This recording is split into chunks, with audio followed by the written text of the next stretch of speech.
ಮೊಳಕಾಲ್ಮೂರು ತಾಲೂಕಿನ ಕೋನಸಾಗರ ಗ್ರಾಮ ಪಂಚಾಯಿತಿ ವ್ಯಾಪ್ತಿಯ ವಿವಿಧ ರಸ್ತೆ ಅಭಿವೃದ್ಧಿ ಕಾಮಗಾರಿಗೆ ಶಾಸಕರಾದ ಎನ್ವೈ ಗೋಪಾಲಕೃಷ್ಣ ಅವರು ಚಾಲನೆ ಕೊಟ್ಟರು. ಈ ಕುರಿತು ಮಾತನಾಡಿದಂತ ಕೆಡಿಪಿ ಸಮಿತಿ ಸದಸ್ಯರಾದ ರೇಷ್ಮೆ ವೀರೇಶ್, ಕೋನಸಾಗರ ಗ್ರಾಮ ಪಂಚಾಯಿತಿಗೆ ಶಾಸಕರಾದ ಗೋಪಾಲಕೃಷ್ಣ ಅವರು ರಸ್ತೆ, ಅಂಗನವಾಡಿ, ಶಾಲೆಯ ಕಟ್ಟಡ ನಿರ್ಮಾಣ ಸೇರಿದಂತೆ ಹಲವು ಮೂಲಭೂತ ಸೌಕರ್ಯಗಳ ಅಭಿವೃದ್ಧಿಗೆ ಸಂಬಂಧಪಟ್ಟ ಹಾಗೆ ಸುಮಾರು 6 ಕೋಟಿ ರೂಪಾಯಿ ಅನುದಾನವನ್ನ ಕೊಟ್ಟಿದ್ದಾರೆ. ಜೊತೆಗೆ ಮುಂಬರುವಂತಹ ದಿನದಲ್ಲಿ ಇನ್ನೂ ಹೆಚ್ಚಿನ ಅನುದಾನವನ್ನ ನೀಡುವವರಿದ್ದು, ಅವರ ಈ ಸಹಾಯಕ್ಕೆ ಗ್ರಾಮ ಪಂಚಾಯಿತಿ ಸಮಸ್ತ ಗ್ರಾಮಸ್ಥರಿಂದ ಅಭಿನಂದನೆಗಳನ್ನ ಸಲ್ಲಿಸುತ್ತಿದ್ದೇವೆ ಅಂತ ಹೇಳಿದರು.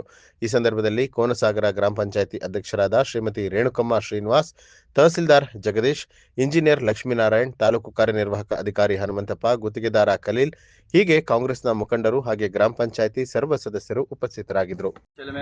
ಈ ರೀತಿ ಎಲ್ಲ ಪ್ಯಾಕೇಜ್ ಇದು ಅವಾಗೆಲ್ಲ ಸಪ್ರೇಟ್ ಬರೋದು, ಈಗೆಲ್ಲ ಸಪ್ರೇಟ್ ಬರೋಲ್ಲ.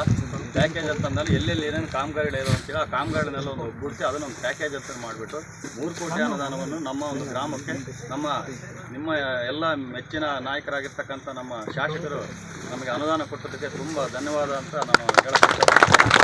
ಅದೇ ರೀತಿಯಾಗಿ ಮೊನ್ನೆ 2023 ಗೆದ್ದ ತಕ್ಷಣ ನಾವು ಕೇಳಿದಾಗ 1,000 ಟು ಮೊಳಕಾಲ್ಮೂರುವರೆಗೂ 2 ಕೋಟಿ ಟಾರ್ ರೋಡ್ ಡಾಂಬರೀಕರಣ ಆಯಿತು.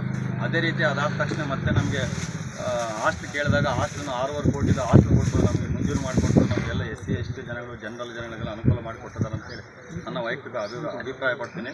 ಅದೇ ರೀತಿಯಾಗಿ ಮೊನ್ನೆ ಸುಮಾರು ಅದೇ 2023-24ನೇ ಸಾಲಿನಲ್ಲಿ ಕೋನಸಾಗರ ಟು ಗೌಸಮುದ್ರಕ್ಕೆ ಹೋಗೋಕ್ಕೆ 1 ಕೋಟಿ ರೂಪಾಯಿ ಅನುದಾನವನ್ನು ಕೊಟ್ಟು ಅದನ್ನು ಡಾಂಬರೀಕರಣ ಮಾಡಿದ್ದಾರೆ.